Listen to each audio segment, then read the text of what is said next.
হে মুসলমান আল্লাহর গোলাম, আল্লাহ পাক রব্বুল আলামিন 1400 বছর পূর্বে বিশ্বনবীর প্রতি কোরআন নাজিল করিয়া সমস্ত মুসলমানদেরকে আল্লাহ ডাক দিয়া বলেন, ইয়া আইয়ুহাল্লাযীনা আমানু, হে আমার বন্ধুগণ, হে আমার মাহবুবগণ, হে আমার মাশুকগণ, হে ইমানদার বান্দাগণ, লা তাত্তাখিযুল ইয়াহুদা ওয়ান নাসারা আউলিয়া। হে মুমিন বান্দাগণ, আমি আল্লাহ মুসলমানদের অন্তরের খবর জানি, আমি আল্লাহ বেঈমানদের অন্তরের খবর আমি আল্লাহ জানি, খ্রিস্টানদেরও অন্তরের খবর জানি।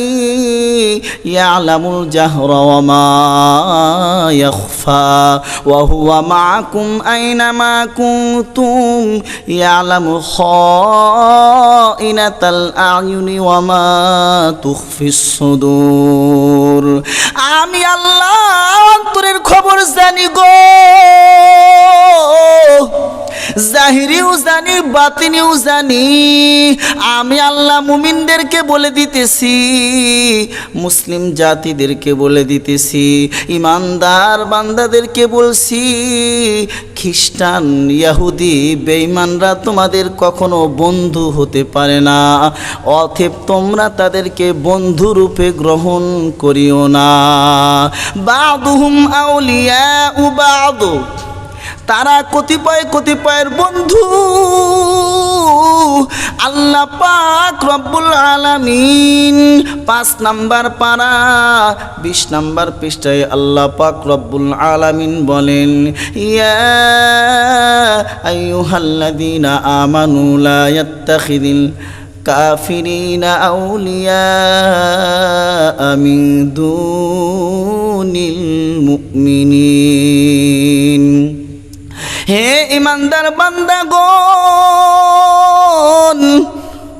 তোমরা আমি আল্লাহর প্রতি যারা ঈমান আনছে, আমানতু বিল্লাহি ওয়া মালাইকাতিহি ওয়া কুতুবিহি ওয়া রুসুলিহি ওয়াল ইয়াউমিল আখিরি ওয়াল কদরি খাইরিহি ওয়া শাররিহি মিনাল্লাহি তাআলা।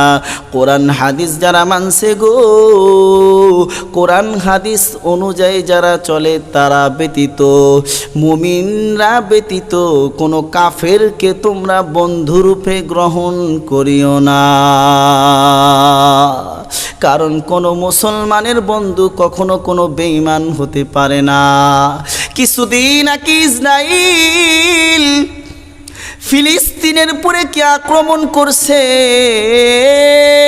মুসলিমরা জানে, ইহুদিরা, খ্রিস্টানরা, বৌদ্ধরা, বেঈমানের বাচ্চারা ইসরায়েলকে সাহায্য দেয়। সেই সাহায্য দিয়ে আমাদের মুসলমান বন্ধু বান্ধবী মা বোনদের পরে আক্রমণ করছে। আরও কিছুদিন আগে ইসরায়েল যখন ইরানের সাথে যুদ্ধে পরাজয় ভাব, তখন ট্রাম্পের কাছে সাহায্য চাইল, খ্রিস্টানের কাছে সাহায্য চাইল। তখন ট্রাম্প ইসরায়েলকে সাহায্য করল ইরানের বিপক্ষে হামলা করিয়া, ইসরায়েলের পক্ষ লইয়া। এজন্য আল্লাহ পাক রব্বুল আলামিন বলতেছে, হে ইমানদার বান্দাগণ, তোমরা কোনো বেঈমানকে